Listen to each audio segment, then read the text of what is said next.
እግዚአብሔር ይመስገን። ምን ነው ድምጣችሁ ዝም አለ? እግዚአብሔር ይመስገን። እስቲ አሜን በሉ። ክብር ለጌታ ይሁን። ዛሬ እግዚአብሔር አምላክ ልቤን የሞላውን በርግጥ እግዚአብሔር እንድናገር ያሳሰበኝን ጌታ የተናገረኝን መልእክት ነው ማቀርበው እና ይህም መልእክት ሳቀርብ በጣም እጅግ በጣም ደስ ይለኛል። ምክንያቱም እግዚአብሔር ሲናገር ብዙ ጊዜ መፍትሄ ስላለ ማለት ነው። አሜን። እስቲ እግዚአብሔር ይናገራል በሉ። እግዚአብሔር ይናገራል። መጽሐፍ ቅዱስ የያዛችሁ ፊልጵስዩስ መጽሐፍ ምዕራፍ 1 ቁጥር 5ን ሁላችሁም እንድታወጡ በጌታ ፍቅር ጠይቃችኋለሁ። ብዙ ከአዲስ ኪዳን ሳንወጣ የእግዚአብሔርን ቃል በዚህ ማለዳ ደግሞ እንካፈላለን። ምናልባት ፊልጵስዩስ ምዕራፍ 1 ማውጣት ያልቻላችሁ እዛች ጋር ቴሌቪዥኑ ላይ ማየት ይቻላል። እሱን ቃል እናነባለን። ፊልጵስዩስ ምዕራፍ 1 ቁጥር 5 ላይ ቁጥር ከ3 እስከ 5 አንድ ላይ የተያዘ ነው። እሱን አነባለሁ። ሁል ጊዜ በጸሎቴ ሁሉ ስለ እናንተ ሁሉ በደስታ እየጸለይኩ ከፊተኛው ቀን እስከ ዛሬ ድረስ ወንጌልን በመስበክ አብራችሁ ስለሰራችሁ ባሰብኳችሁ ጊዜ ሁሉ አምላኬን አመሰግናለሁ። ሁል ጊዜ በጸሎቴ ሁሉ ስለ እናንተ ሁሉ ስለ ወንድሞች ስለ እህቶች በደስታ እየጸለይኩ ከፊተኛው ቀን እስከ ዛሬ ድረስ ወንጌልን በመስበክ አብራችሁ ስለሰራችሁ ምን ሆናችሁ? አብራችሁ። እስቲ አብራችሁ በሉ። አብራችሁ ስለሰራችሁ ባሰብኳችሁ ጊዜ ሁሉ አምላኬን አመሰግናለሁ። በብዙ መከራ የተወለደ መልእክት ነው። ጳውሎስ ብዙ ነገሮችን አልፎ ነው ይህን ቃል የጻፈው። አባታችን እናመሰግንሃለን። በእውነት አንተ በእኛ መካከል ስላለህ ክብር፣ ምስጋና፣ ውዳሴ ላንተ ይሁን። እግዚአብሔር የሰራዊት አምላክ በእውነት በመገኘትህ ስላስደነከን፣ ቀንበራችንን ስለሰበርህ፣ እንድናመልክህ ልቦናችንን ባንተ መንፈስ ስላቀናኸው እናመሰግንሃለን። በዚህ የመሆናችን ምስጢር ያንተ ጌታ እግዚአብሔር ሆይ አብሮ ከኛ ጋር መሆንህ ነውና በመካከላችን ደግሞ አንተ እንድትከብር ልጅ ኢየሱስ በብዙ ስልጣን እንዲከብር እንጸልያለን። በደል፣ መተላለፍ፣ አመጻችን ሁሉ በክርስቶስ ደም ስለተወገደልን እንባርከሃለን። የቃልህን ፍቺ አብራለን። ቃልህ በልቦናችን ላይ ይጻፍልን። ሁሉን አሳልፈን ላንተ ሰጠን። ቃልህን የሚከላከል ክፉ አውሬ በስም ስልጣን የተወጋ ይሁን። እግዚአብሔር የሰራዊት አምላክ ዝቅ ባለ መንፈስ ቃልህን በማክበር በመንቀጥቀጥ እግዚአብሔር የሰማይ የምድር አምላክ የእውነት ቃልህን እንድንሰማ በኢየሱስ ክርስቶስ ስም አግዘን። እኛ ያንተነን፣ ጊዜውና ስፍራ ሁሉ ያንተ ነውና ሁሉን ላንተ አሳልፈን እንሰጣለን። በልጅ በኢየሱስ ክርስቶስ ስም አሜን። ጌታ ያክብራችሁ። እግዚአብሔር አምላክ ለዘላለም የተባረከ ይሁን። ይሄ እውነት የእግዚአብሔር ቃል ነው። የእግዚአብሔር ቃል ደግሞ በታሪክ የመመርመር ባህሪ አለው። ስለዚህ ሁላችንንም ይሄ የእግዚአብሔር ቃል እንደሚመረምረን አስባለሁ። ዛሬ የማካፍላችሁ አብሮ ስለመቆም ነው። አብሮ እግዚአብሔር አምላክ ስለረዳን ስለ ወንጌል አብረን የሰማይንና የምድርን አምላክ ልዑል እግዚአብሔርን እንድናገለግል፣ በህብረት እንድናመልክ፣ በህብረት እንድንጸልይ፣ በህብረት ደግሞ እንድንቆም የሚያሳስብ የእግዚአብሔር ቃል ነው። ይሄ ያካፈልኳችሁ ቃል ሐዋርያው ጳውሎስ በሕይወት ዘመኑ ላይ ብዙ ስለ ህብረት የተናገራቸው ነገሮች አሉ። ከነሱ መካከል በፊልጵስዩስ መጽሐፍ ላይ ያለውን የእግዚአብሔርን ሐሳብ ነው ለማንበብ የሞከርኩት በዚህ ማለዳ። ሁል ጊዜ ስለ እናንተ ሁሉ በዚህ የተሰበሰባችሁ የእግዚአብሔር ቤተሰቦች እኛን የሚመለከት የእግዚአብሔር ቃል ነው። የፊልጵስዩስን ቤተክርስቲያን ባሰብኩ ጊዜ ሁሉ እግዚአብሔርን ለማመስገን ደስታ ይተናነቀኛል ይላል። ሳስባችሁ ደስ እሰኛለሁ ይላል። ደስ የምሰኝበት ምክንያት አለኝ። ምክንያቴ ደግሞ አብሮ ሰራተኛ መሆናችሁ ነው። የወንጌል ተሳታፊዎች፣ የወንጌል ማህበርተኛ በመሆናችሁ በጣም ደስ ይለኛል። ወዳጆቼ በዚህ ማለዳ ዛሬ ለእናንተ እግዚአብሔር የሰጠኝ መልእክት ወንጌል ያለ ህብረት ሊሰራ አይችልም። ይቱንም ያህል ጸጋ ቢኖራችሁ እግዚአብሔር የሰማይ የምድር አምላክ ከሰማይ እሳት የሚያዘንብ ነገር በህይወታችሁ ውስጥ ቢከሰት እግዚአብሔር የሰራዊት አምላክ አብረን እንድንሰራ እግዚአብሔር የሰራዊቱ ንጉሥ ደምሮናል። ያለ ህብረት ልንቆም አንችልም። ስለዚህ ነው የሚናገረው ባሰብኳችሁ ቁጥር ሁሉ እግዚአብሔርን የማመሰግነው ስለ ህብረታችሁ፣ ስለ ፌሎሺፓችሁ፣ እግዚአብሔር ስለሰጣችሁ ጸጋ ሳስብ ውስጤ በደስታ ይዘላል ይላል ይህ የእግዚአብሔር ሰው። ወዳጆቼ ቤተክርስቲያን የመቆሟ የማደጓ ከፍ የማለቷ ምክንያት የኔና የናንተ አብሮ መቆም ነው። ሁላችን በዚህ ያለን አገልጋዮች፣ ቅዱሳን የእግዚአብሔር ቤተሰቦች በእግዚአብሔር ቤት ህብረት ውስጥ ሁላችን ኃላፊነት አለብን። መዘምራኑ የራሱ ኃላፊነት አለው። ጸሎት ጓድ የራሱ ኃላፊነት አለው። ተውት የአገልግሎት ዘርፍ እያንዳንዳችን እዚህ የደመረን የእግዚአብሔር ወንድና ሴት ቤተሰቦች ለእግዚአብሔር ቤት ሥራ ትልቅ አስተዋጽኦ እንዳለን መጽሐፍ ቅዱሳችን ይነግረናል። እሱን ነው ዛሬ አጉልቼ በዚህ ስፍራ ለመውረድ የምፈልገው። ቤተ ክርስቲያን እኔና እናንተ ስናስባት እንደ ትልቅ ካምፓኒ ልናስባት ያስፈልጋል። እንደ ኦፊስ ልናስባት ያስፈልጋል። ቤተ ክርስቲያን ውስጥ የታጨቁ በጣም እግዚአብሔር የሰማይና የምድር ጌታ እግዚአብሔር የሰጠን ብዙ ትርፋማ ነገሮች አሉ። እግዚአብሔር ሰላሙን ያዘጋጀልን በቤተ ክርስቲያን ውስጥ ነው። ሰው ዳግም ሲወለድ በህብረት ውስጥ ሲሆን እግዚአብሔር የሰማይ የምድር አምላክ በዛ ውስጥ ሰላምን፣ ፍቅርን፣ ደስታን የሰማይና የምድር ጌታ እግዚአብሔር ለኔና ለናንተ አፍሶልናል። ቤተ ክርስቲያን ውስጥ ስንመጣ የምናገኛቸው ነገሮችን ብቻ አስበን ሊሆን አይገባም። የእግዚአብሔር ቃል የሚነግረን የምንሰጠውንም ነገር እግዚአብሔር የሰራዊት አምላክ ከኔና ከናንተ እግዚአብሔር ይፈልጋል። ዳግም ስንወለድ እግዚአብሔር ከሰጠን ትርፎች መካከል የዘላለምን ህይወት ስናስብ፣ ፍቅርን ስናስብ፣ ዝም ብሎ ደስ መሰኘትን ስናስብ ያገኘነው ቸርነት ከልዑል አምላክ ከእግዚአብሔር ዘንድ እንደሆነ መጽሐፍ ቅዱሳችን ይነግረናል። አንድ አማኝ የእግዚአብሔር ቤተሰብ ያለ እውነተኛ ህብረት መቆም በጣም አስቸጋሪ ነው። ይልቁንም ባለንበት በዚህ ዘመን ህብረት ያስፈልገናል። አሜን። እንዴት ነው? ደክሟችኋል እንዴ? ፈካ በሉ እስቲ። እግዚአብሔር ቃል እኔ ፈገግ የሚል ሰው ደስ ይለኛል። ከሰል ወዳጆች ሆይ ስታነዱት ብቻውን ሊቀጣጠል አይችልም። ህብረት ይፈልጋል። ከሰል እንዲያብብ ለሌላው ሙቀት እንዲሆን ማሟሟቅ የሚችለው አብሮ ከሚነዱት ከሰሎች መካከል ነው። ክርስትናም እንደዚህ ነው። አንዳችን ለአንዳችን ሙቀት እንሰጣለን። አንዳችን ለአንዳችን ለመቆም ብርታት እንሰጣለን። ስለዚህ ይህ ካልሆነ ወዳጆች ሆይ ህብረታችን ሲፍገመገም ህይወታችንን መፈተሽ በጣም አስፈላጊ ነው ብዬ ዛሬ አስረግጬ ልነግራችሁ ፈልጋለሁ። ክርስትና ወዳጆች ሆይ አንዳችን ለአንዳችን እንድንሆን እግዚአብሔር የሰማይ የምድር አምላክ በጋራ እንድንቆም መጽሐፍ ቅዱሳዊ ሐሳብ እንደሆነ ዛሬ ላጎላችሁ ፈልጋለሁ። አንዳንድ ጊዜ የማይመች ህብረት ሊኖር ይችላል አይደል? ባህሪያችን የሁላችን የተለያየ ነው።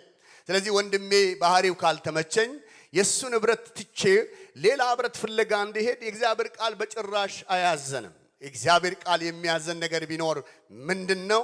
ያ ደካማ የምንለውን አጣጥበንና በሚለውጥ ማንነት ያንን ሰው ቀይረን ያንን ህብረት ቀይረን ወደፊት እንድንሄድ ነው የእግዚአብሔር ቃል የሚያዘን። ስለዚህ ለህብረቶቻችን መታገልና እግዚአብሔር የሰራዊት አምላክ በሰጠን ነገር ወደፊት ለመሄድ ለህብረት መትጋት መቻል እንዳለብን የእግዚአብሔር ቃል ይነግረናል።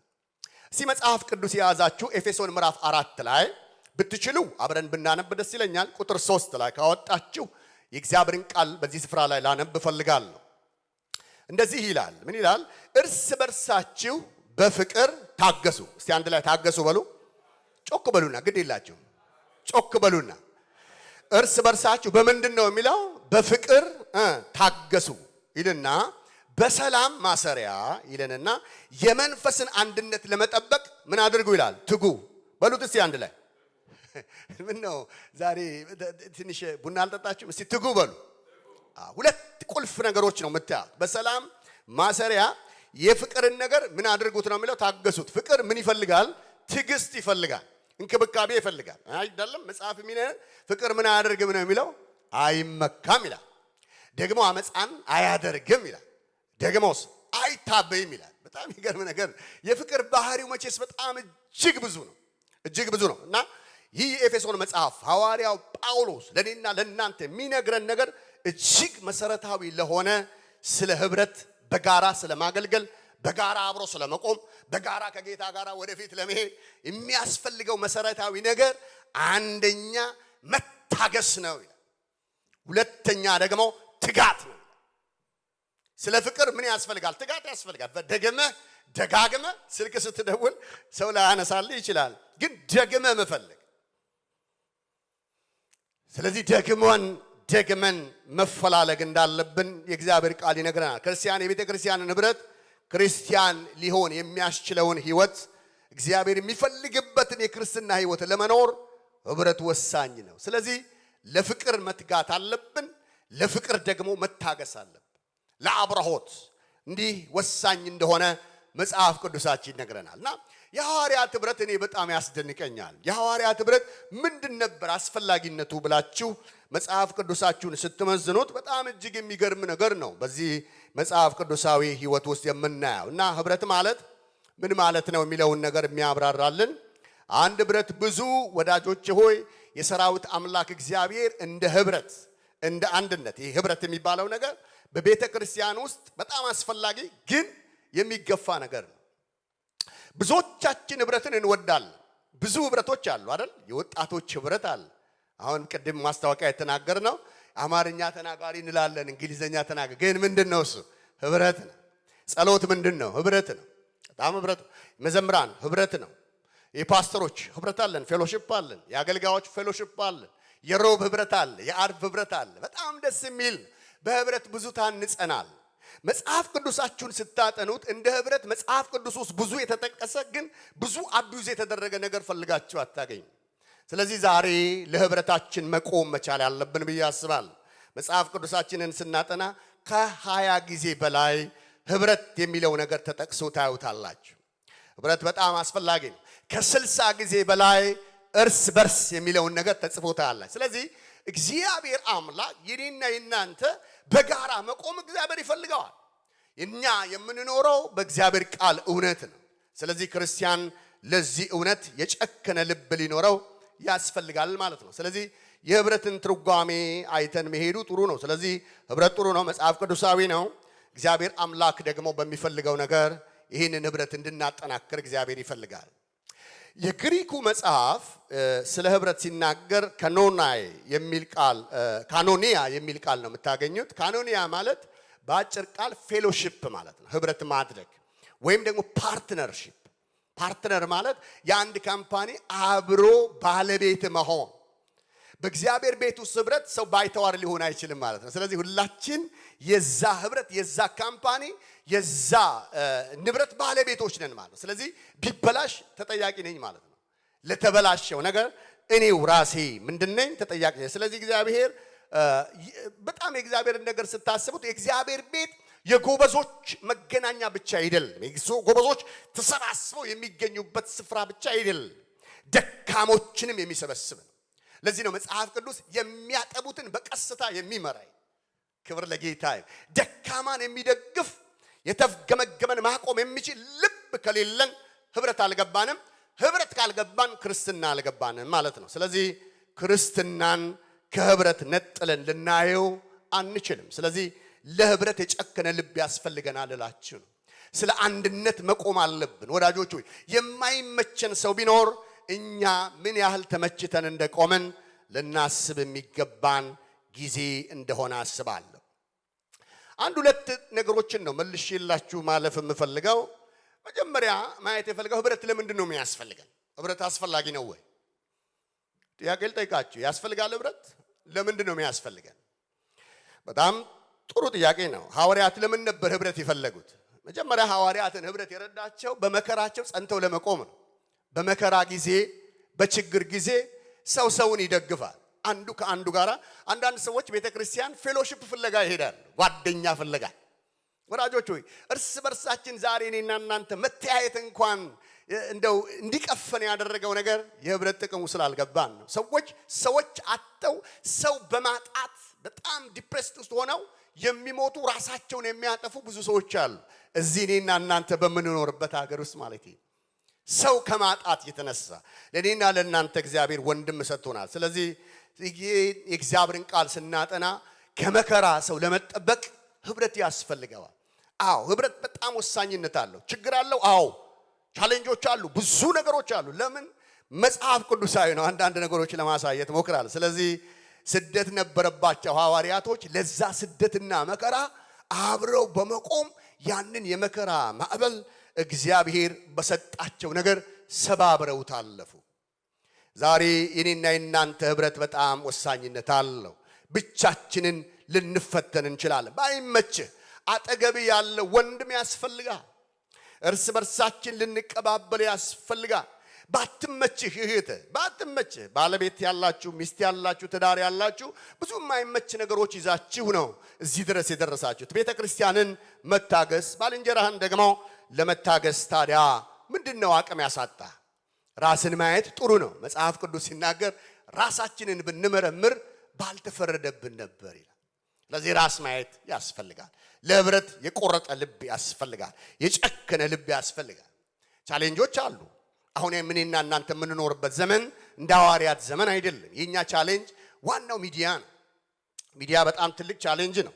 እኔ አንዳንድ ጊዜ ሳላቀው ሱስ ኖሮብኝ አየዋለሁ። ይሄ ስልክ ዝም ብሎ የመንካካት ማለት ነው። አንዳንዶች ኖራቸው ብሎ ያስባሉ። በማለዳ እኔና ሐሳቤ ወይ በጣም አንድ ትልቅ ኪዳን አለኝ። ሌሊት ስነቃ በምንም አይነት ሁኔታ ቀድሜ ዜናም ይሁን ምንም አይነት ነገር ላለማየት ከመንበርከኬ በፊት የእግዚአብሔርን ፊት ከመፈለጌ በፊት ላላደርግ ከእግዚአብሔር ጋር ቃል ገብቻለሁ። ስለዚህ ስልኬን ከአጠገቤ አርቀዋል። ብዙዎቻችን ቻሌንጅ የሆነብን ወዳጆቼ ሆይ ከእግዚአብሔር በላይ ከቤተ ክርስቲያን ህብረት በላይ ሚዲያ በጣም ቻሌንጅ ሆኖብናል። ሰው ቤተ ክርስቲያን ከመምጣት ይልቅ በፌስቡክ የእግዚአብሔርን ቃል ይሰማል። የሚፈልገውን ከየትኛውም ዓለም ከየትኛውም ሀገር በሚፈልገው ጸጋ በሚፈልገው መንገድ ሁሉ ለመቀበል የሚችልበት ጊዜ ነው። ስለዚህ ቤተ ክርስቲያን በዚህ ስትራግል ታረጋለች። ህብረትም በዚህ ስትራግል ያረጋል። ነገር ግን አንድ ነገር ልንገራችሁ የአባቴ ብሩካን፣ ህብረታችሁ በቻሌንጅ ውስጥ ነው ያለ። ሁላችንም ማለት ነው። እኔና እናንተ የትኛውንም ሚዲያ ብንጠቀም ሚዲያው ቤታችን ውስጥ በ4 እና በ5 ቴሌቪዥን የእግዚአብሔርን ቃል ስናይ ብንውል እንደ ህብረት ሊተካልን የሚችል አንዳችም ድርሻ እንደሌለው ዛሬ አስረግጬ ልነግራችሁ ፈልጋለሁ። የወንድሞች ህብረት፣ የእህቶች ህብረት ለህልውና ያስፈልጋል። አድገህ የምትጨርሰው በህብረት ውስጥ ነው። በመሰረቱ የምትታየው የምትፈተሽው ማደግሽ ልኬታው የሚታወቀው ህብረት ውስጥ አብረ መቆየት የቻልክ እንደሆነ። አንዳንድ ሰዎች እኔ ምን ያደርግልኛል፣ ክርስትናዬን ማንም አይወስድብኝም፣ ህብረቴን እንዲነካብኝ አልፈልግም፣ ለምን ነገረኞች የበዙበት ቦታ ነው ብቻዬን እቀመጣለሁ ብለው ያስባሉ። ቅድም እንደነገርኳችሁ ከሰል ብቻው ሊነዳ አይችልም። አንዳችን ለአንዳችን አስፈላጊዎች ነን።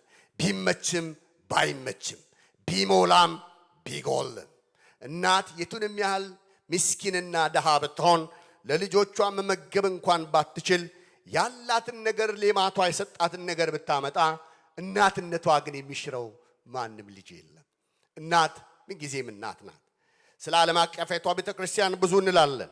እግዚአብሔር ስለሰጠን ስለ አጥቢያ ቤተክርስቲያን ደግሞ ማሰብ መቆሟ የኔና የናንተ መቆም ወሳኝነት ካለው በዛ በፈረሰው ቅጥር ላይ የጨከነ ልብ ይዘን እንድንቆም እግዚአብሔር ይፈልጋል። ስለዚህ ህብረት የሚያስፈልገው ከመከራችን ከችግሮቻችን ካለብን ፈተና ሁሉ ለማምለጥ ህብረት ያስፈልገናል።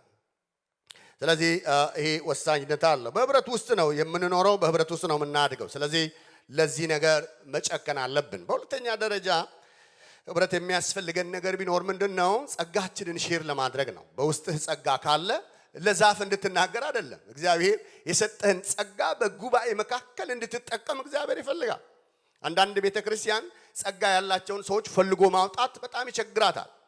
ለምን? አሁን ያለንበት አንድ ሰው የበላይነት የሚጎላበት ጊዜና ዘመን ስለሆነ እንደዚህ አይነት ጸጋ ያላቸውን ሰዎች ፈልጎ አውጥቶ ለክብር ማብቃት ለአገልግሎት ማብቃት የቤተክርስቲያን ድርሻ ነው። ስለዚህ እግዚአብሔር የሰጣችሁን አሁን እነዚህ ብላቴኖች ቅድም እግዚአብሔር በሰጣቸው ዝማሬ ነው እንደነሱ ዘምራለሁ ብል እንግዲህ አስቸጋሪ እንደሚሆን ታስባላችሁ።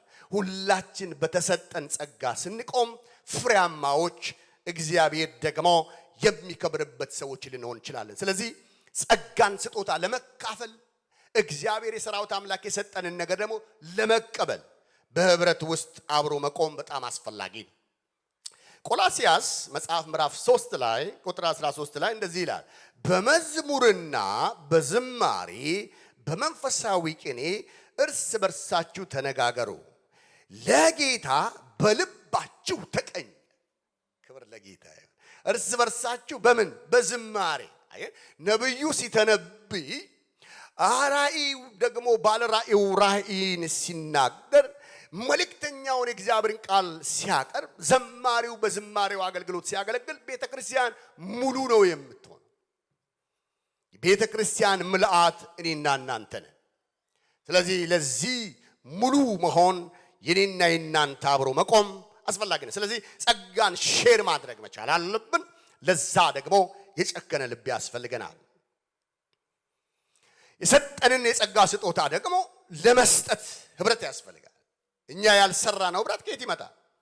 እኛ ያደግነው ሁሉ ጊዜ ወጣቶችን ሳይ እኔ የወጣት ህብረት መሪ ሆኜ ነው በልጅነቴ የተማሪዎች ህብረት ፌሎሺፕ መራ ነበር። ከዛ አልፎ ደግሞ በቤተክርስቲያን የወጣት አገልግሎት የሚባል ነበር ብዙዎቻችንን ያሳደገ።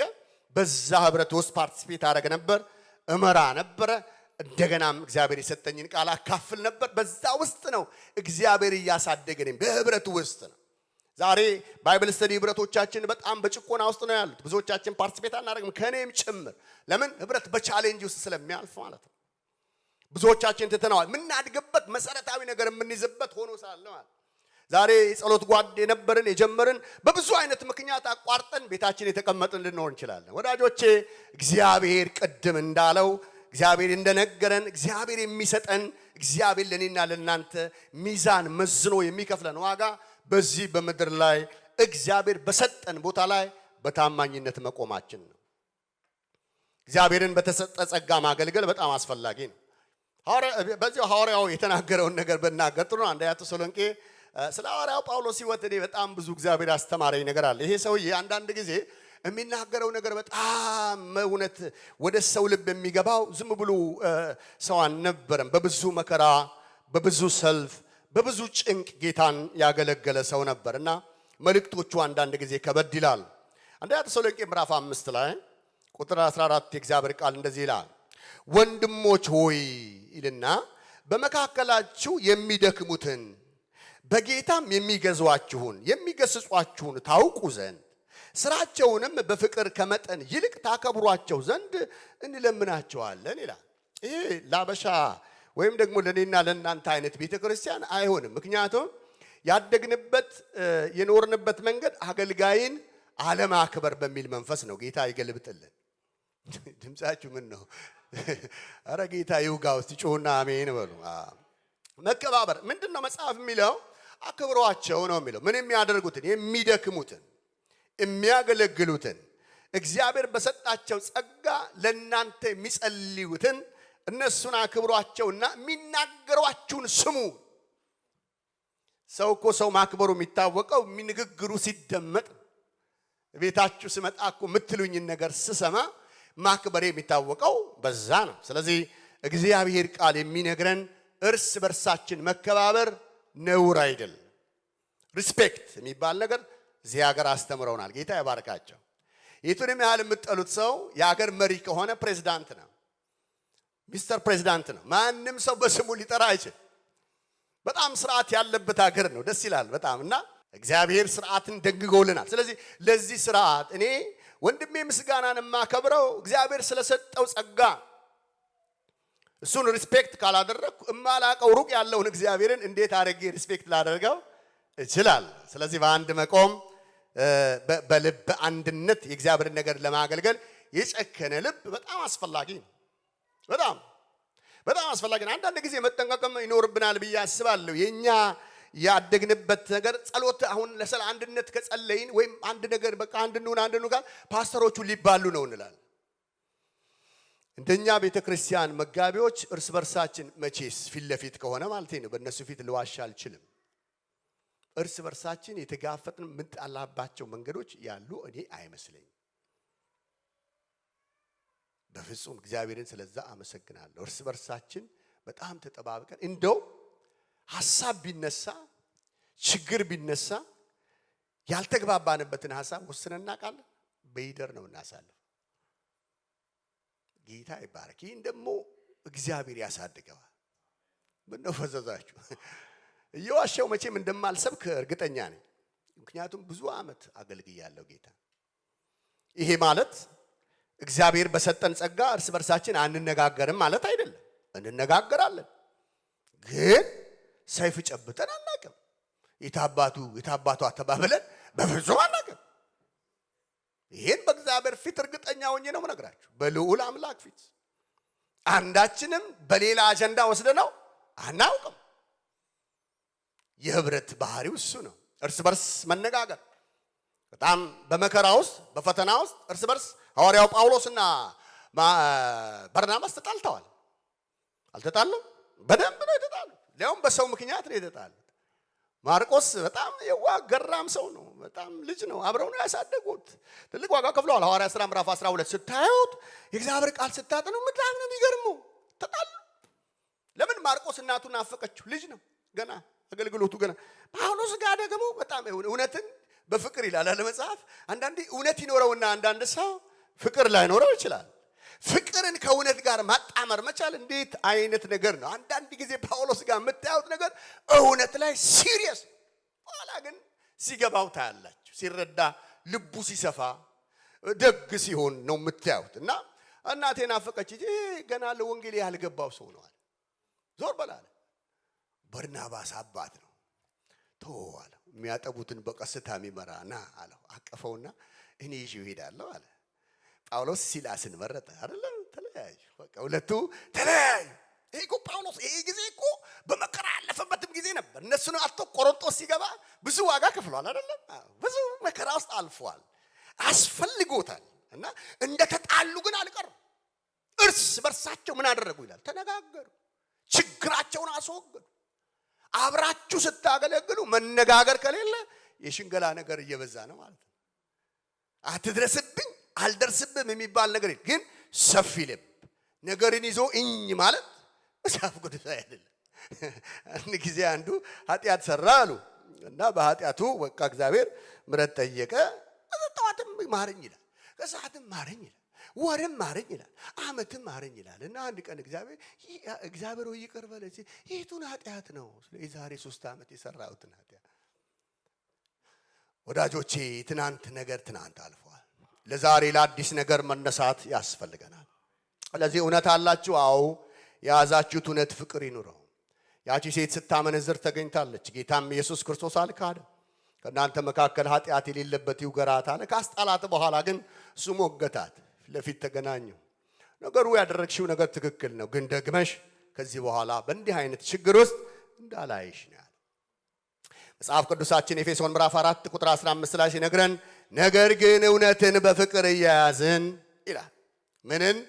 እውነትን በምን እንያዘው? ማሰሪያው ፍቅር ይሁን ይልና በነገር ሁሉ ወደ እርሱ ራስ ወደሚሆነው ወደ ክርስቶስ እንደግ።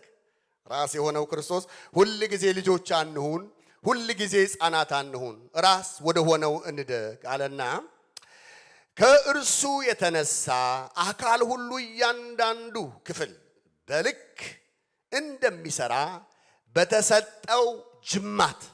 በምንድን ነው የሚለው? በጅማት በተሰጠው ጅማት ሁሉ እየተጋጠመና እየተያያዘ ራሱን በፍቅር ለማነጽ አካሉን ያሳድግ ይላል። ምን አይነት ፓወርፉል ቃል!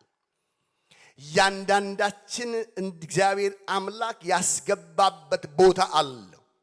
ለቤተ ክርስቲያን ጥቅም፣ ለህብረት ጥቅም እያንዳንዳችን እግዚአብሔር ባስገባት እንደ ጅማት ሆኖ ማሰሪያ ባደረገን ቦታ ላይ እንድንተጋ እግዚአብሔር ይፈልጋል። አሜን ወዳጆች፣ አሜን። ብቻዬን እንደው እንዳልሆን አሜን ወዳጆች። ድገሙና እስቲ እርግጠኛ መሆኔን እስቲ ቼክ ላድርግ እስቲ እንደገና እስቲ አሜን ወዳጆች። በተሰጠህ ቦታ ላይ እግዚአብሔር ባስቀመጠሽ ቦታ ላይ እግዚአብሔር የሰራዊት አምላክን ማገልገል እየተጋጠምን ነው። መግጠም አለብን። የሚፈነግጥ ነገር ሊኖር አይገባም። ባህሪ ምክንያት ሊሆን አይችልም። ጊዜ ምክንያት ሊሆን አይችልም። ሁኔታ ምክንያት ሊሆን አይችልም ነው እያለ ያለ። ስለዚህ እርስ በርስ እንጠባበቅ፣ አብረን እንቁ፣ የሚያጠቡትን በቀስታ እንምራ። ይህ ወንጌል ነው። ከዚህ ውጪ ወንጌል ሊሆን አይችልም። የአይን ቀለም አላማረኝም በእግዚአብሔር ቤት ውስጥ አይሰራም።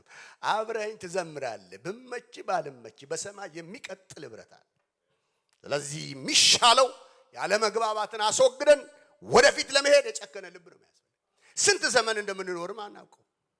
ዛሬ ከዚህ በኋላ አትጠራ የምታውቀው ነገር የለም። ነገር ግን ጻድቅ በምቹ ጊዜ እንደሚል ዛሬ በሰጠህ ነገር በታማኝነት ስለ ወንድም ተወው፣ ስለ ከሌም ተወው።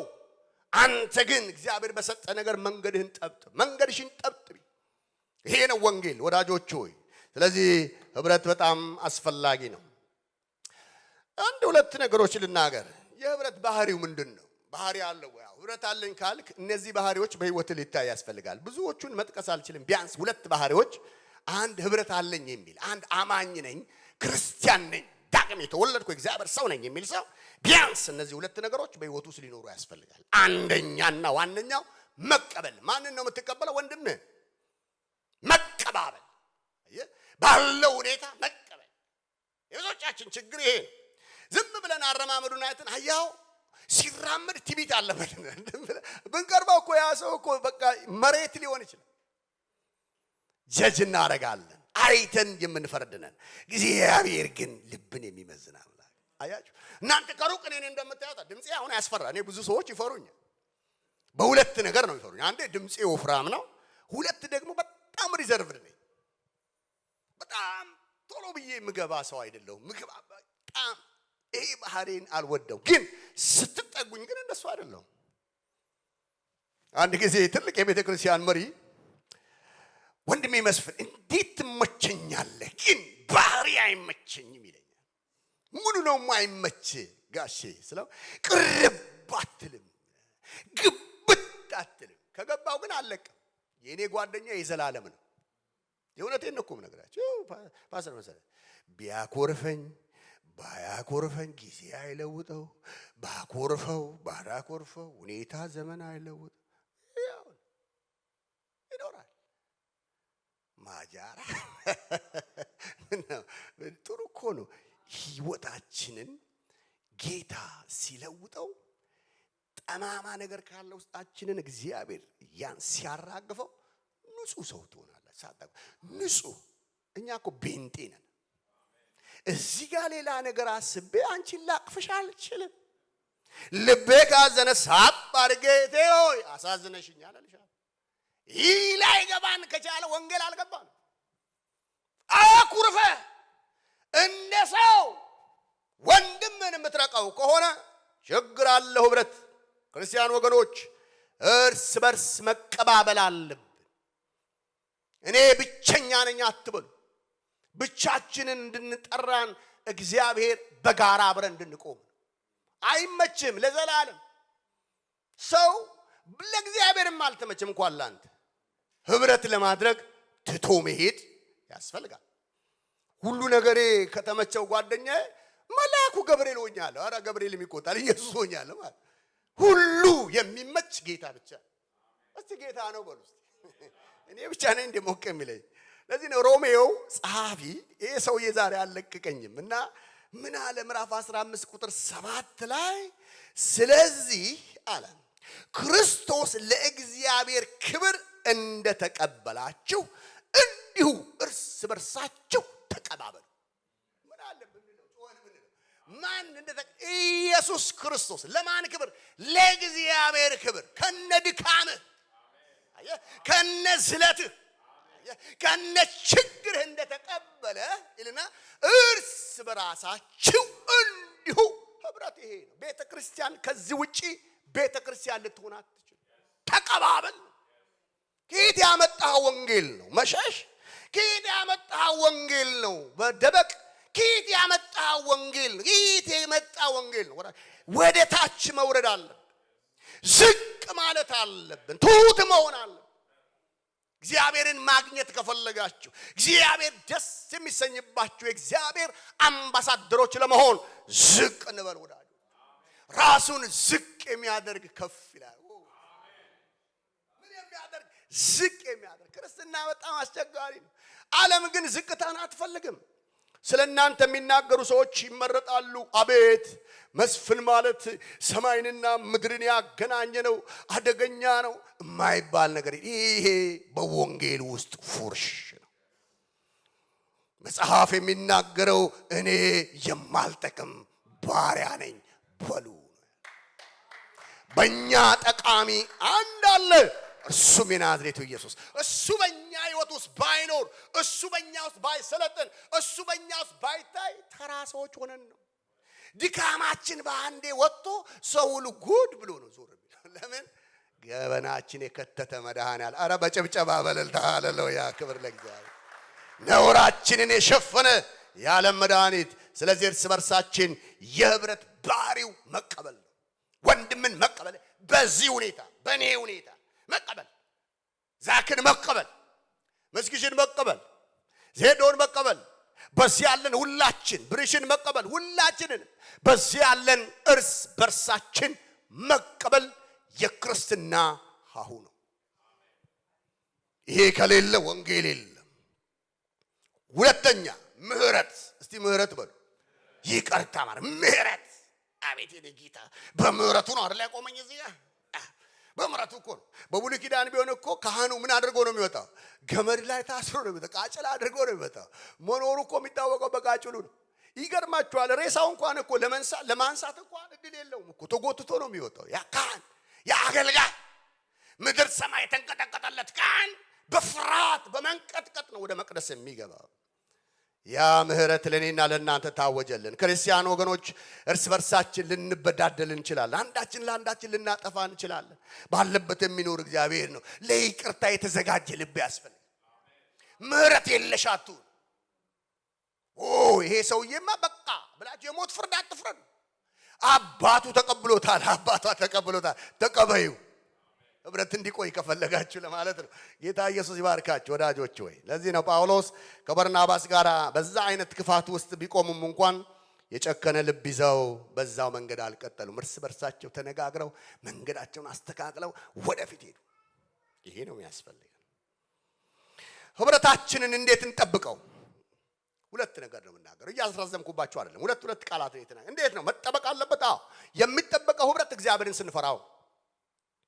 እግዚአብሔርን ያልፈራ ሰው እንዴት ሰው ይፈራል? ሊፈራ አይችልም። ስለዚህ ህብረታችንን በፍቅር መጠበቅ፣ በትዕግስት መጠበቅ፣ እግዚአብሔርን በመፍራት መጠበቅ። በተዘዋዋሪ ቤተ ክርስቲያንን ህብረታችን ነች ያለ ግሬስ ደምሩናል። እዚህ ነው ያለ ነው። ስለዚህ ለዚህ መጠንቀቅ ያለብን። ለዚህ ነው መጽሐፍ ቅዱሳችን ሲናገር ኤፌሶን ምዕራፍ 4 ቁጥር 1 እስከ 3 በጌታ እስር የሆንኩ እኔ በተጠራችሁበት መጠራት በዛ በተጠራችሁበት መጠራታችሁ እንደሚገባ ትመላለሱ ዘንድ ለምናችኋል።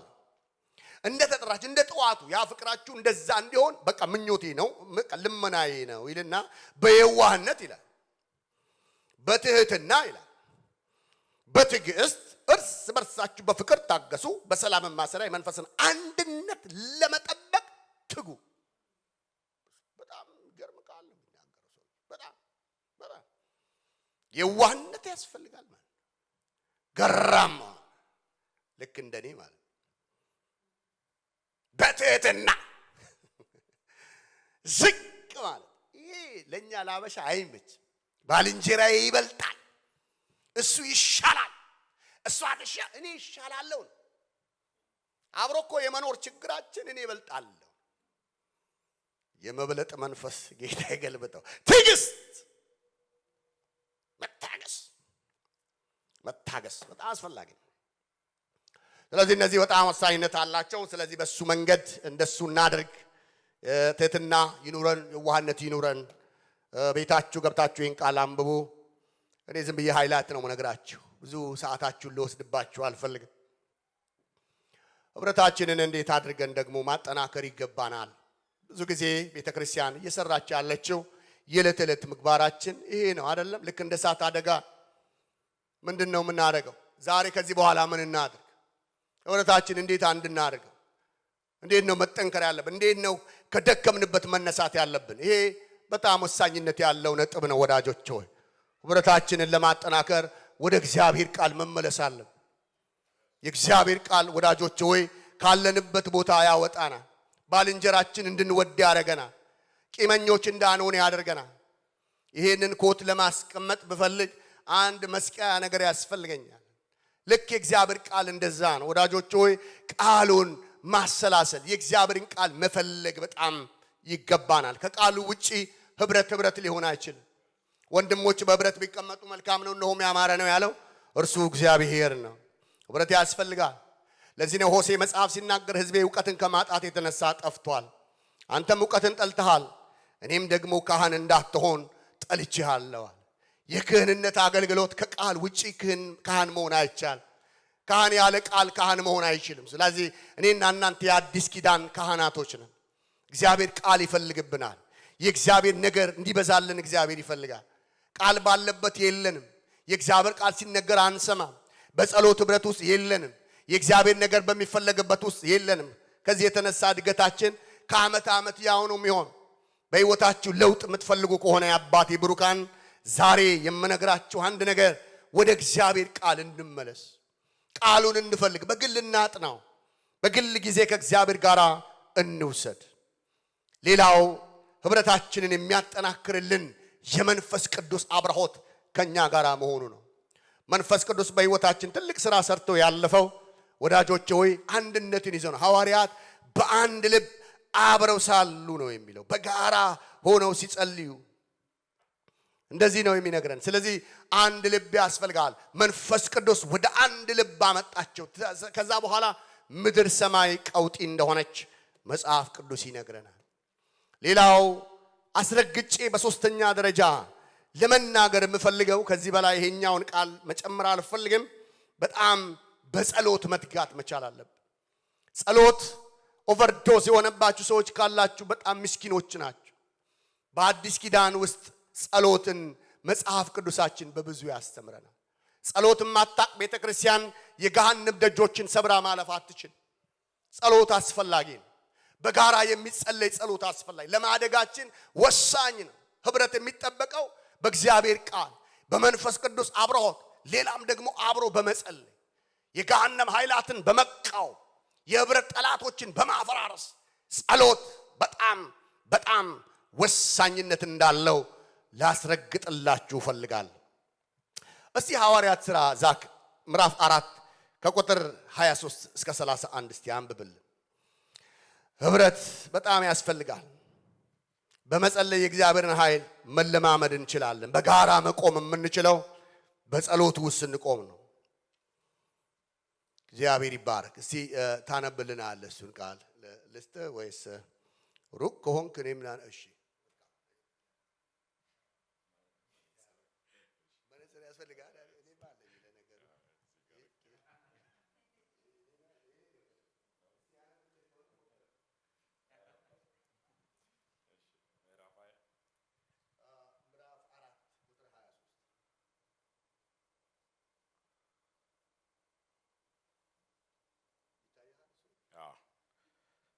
በጌታ ስም አነባለሁ።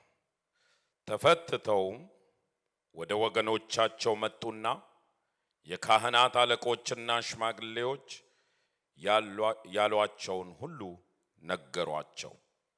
እነርሱም በሰሙ ጊዜ በአንድ ልብ ሆነው ወደ እግዚአብሔር ድምፃቸውን ከፍ አደረጉ፣ እንዲህም አሉ። ጌታ ሆይ አንተ ሰማዩንና ምድሩን ባህሩንም በእነርሱ የሚኖረውን ሁሉ ፈጠረ። በመንፈስ ቅዱስ በብላቴና በአባታችን በዳዊት አፍ እንዲህ ብለህ የተናገርክ አምላክ አንተ ነህ። አሕዛብ ለምን አጉረመረሙ? ሕዝብስ ከንቱን ነገር ለምን አሰቡ? የምድር ነገሥታት ተነሱ፣ አለቆችም በጌታና በተቀባው ላይ አብረው ተከማቹ። በቀባኸው በቅዱስ ብላቴና በኢየሱስ ላይ ሄሮድስና ጴንጤናዊ ጲላጦስ ከአሕዛብና ከእስራኤል ሕዝብ ጋር እጅህና ሐሳብህ እንዲሆን አስቀድመው የወሰኑትን ሁሉ ሊፈጽሙ በዚች ከተማ በእውነት ተሰበሰቡ። አሁንም ጌታ ሆይ ወደ ዛቻቸው ተመልከት።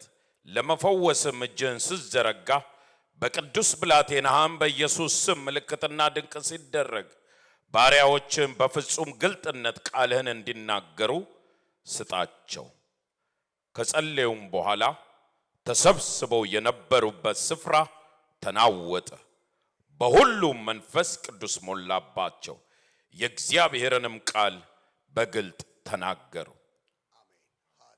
ጌታ ይባርክ። እግዚአብሔር ይመስገን። ከጸለዩ በኋላ ምን ሆነ? ምድሪቱ አብረው የነበሩበት ስፍራ ሁሉ ምን ሆነ ነው የሚለው? ተናወጠ። ምን ሲያደርጉ?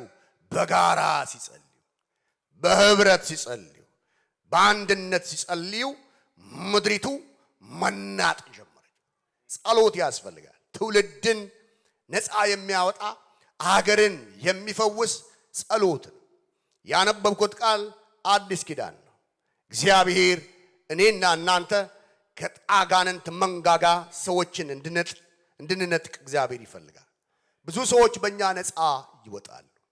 ቤተ ክርስቲያን ስታመጥ፣ ቤተ ክርስቲያን ስትጸልይ እግዚአብሔር የሰራዊት አምላክ ይህንን በረከት ይህንን በጎነት እግዚአብሔር ያደርጋል። በጋራ ስንቆም በአንድ ላይ። ስለዚህ ቤተ ክርስቲያን አዋጅ ስታወጅ አብረን ነው መቆም ያለብን። አብረን ነው መንበርከክ ያለብን። ፈውስ የምትፈልጉ ከሆነ ጉብኝት የሚያስፈልገን ከሆነ ይሄ በጣም ወሳኝነት አለው። የመጨረሻው የህብረት እንቅፋት ምንድነው?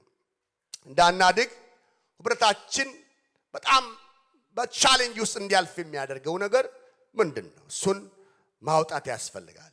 ዋናውና የመጀመሪያው ነገር የራሳችንን ጥቅም ስንፈልግ ነው። ሰው ለህብረት ሲያስብ፣ ፌሎሺፕ ሲያስብ ለኔ የሚለውን ነገር መተው አለበት። ለራሴ የሚለውን ነገር ማስወገድ አለበት። እግዚአብሔር የሰማይ የምድር አምላክ በህብረት ውስጥ የሚፈልገው ነገር እኔነት፣ ገንዘብ መውደድ፣ ቦታ መውደድ፣ ክብር መውደድ፣ መከበርን መፈለግ ይሄ በጣም መንፈስ ቅዱስ የሚቀበለው ጉዳይ አይደለም። ራሳችንን ከዚህ አረንቋ ማሸሽ አለብን፣ ማውጣት አለብን። የህብረት ጠላት ነው። ሁለተኛ አዲስ የትምህርት ልምምዶች በህይወታችን ሲሆኑ ሰዎችን ከክርስቶስ አካልነት አፈናቅለን የራሳችንን ስንሰበስብ የመንፈስን አንድነት ከቤተ ክርስቲያን ውስጥ ያፈርሳል።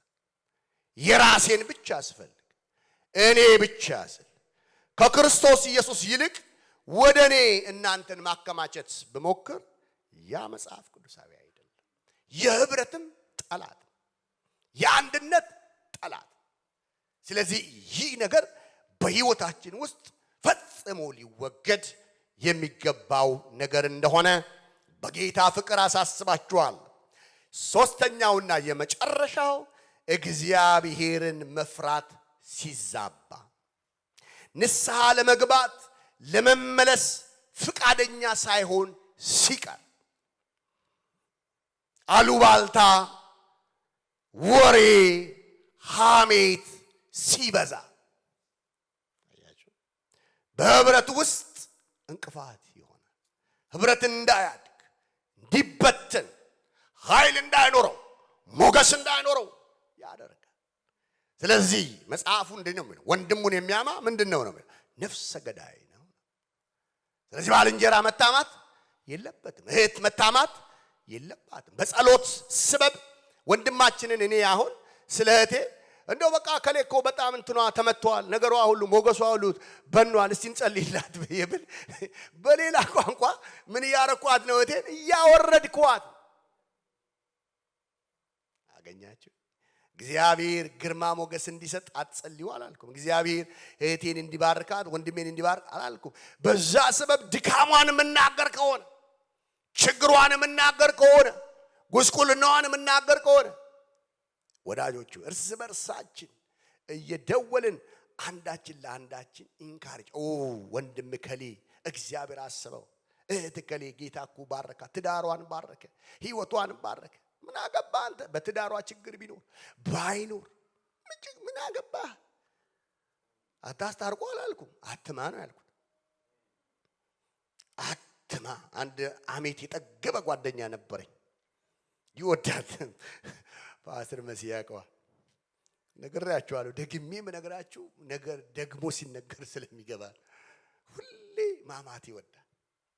ወንድም ከሌ እንዴት ነው ስትል እሱማ ወደቀ ይላል፣ ተመታለ፣ አናቱ ተፈጠፈ የማይላችሁ ነገር የለም። እና እኔ በጣም በቃ መስማት የማልወደው ነገር ቢኖር ስለ ባልንጀራ ክፋት ከሚነገረኝ ጠላቴም ቢሆን ድሉ ሲነገረኝ ደስ ይለኝ። ለከዚህ የተነሳ ወዳጆቼ ይሄ ወንድሜ ጋር መደወልና ስለ ወንድሞች መጠየቅ አቁሜያለሁ። ያው ሁሌ ድካም ስለሚታይ ማለት። አንድ ቀን ግን እዚሁ ሀገር ሆኜ ደወልኩለትና ብራዘር እንዴት ነህ ወንድሜ? ናፈከኝ፣ እንደው ትዝ አልከኝ። በቃ እንዴት ነህ አልኩት። ደህና ነኝ። ወንድም ከሌ እንዴት ነው? ደህና ነው። ወንድም ከሌ እንዴት ነው? ደህና። ኧረ ደስ አለኝ። በቃ ወንድም ከሌ ደህና ነው። እሱ ቸርች ከፈተ፣ እሱ እንደዚህ ሆነ፣ እሱ አበበ። ከሌስ እንዴት ነች? ደህና ነች ወይ? ልነግርህ አልችልም። ይሄን ያህል ልጆች ወለደች፣ እግዚአብሔር ባረካት። ምንድነው ተለውጠሃል አልኩት። እግዚአብሔር ምን አድርጎ ለወጠ? ብራዘር መስፍን አለኝ። ማጨድ ሰለቸኛል። እኔ ክፉ ስዘራ መልሶ ራሴን ሌባ ነው ስል እሱ ሌባ ነው ይለኛል። በማግስቱ ወንበሬ ነው ስል ራሱ ወንበሬ ነው። ይኸውልህ እኔ ያጨድኩ ለሰው የዘራሁት ዘር በሙሉ ቤቴ ገባ። ከዚህ የተነሳ ከዛሬ ጀምሮ ተቀይሬያለሁ። ስለ ወንድሞች ክፉ መናገር አቆምኳል። እግዚአብሔር ይባረክ። ለካ እግዚአብሔር በራሳችን ያስተምራል ማለት ነው። አያችሁ፣ ክፉ ዘር የሚዘራ ሰው መልሶ ራሱን ነው የሚያጭ። በእግዚአብሔር ቤት ላይ ክፉ ዘር አትዝሩ። በቤተ ክርስቲያን ላይ ክፉ ዘር አትዝሩ። በሰው ትዳር ላይ፣ በሰው ህይወት ላይ፣ በሰው አገልግሎት ላይ ክፉ ዘር አንዝራ። ይልቁንም እርስ በርሳችን እንከባበር፣ እርስ በርሳችን መልካም ዘር እንዝራ። ያ ዘር ይበቅላል፣ ህይወታችን ይለወጣል፣ ኑሯችን ይለወጣል፣ ቤተ ክርስቲያናችንን እግዚአብሔር ይቀይራል።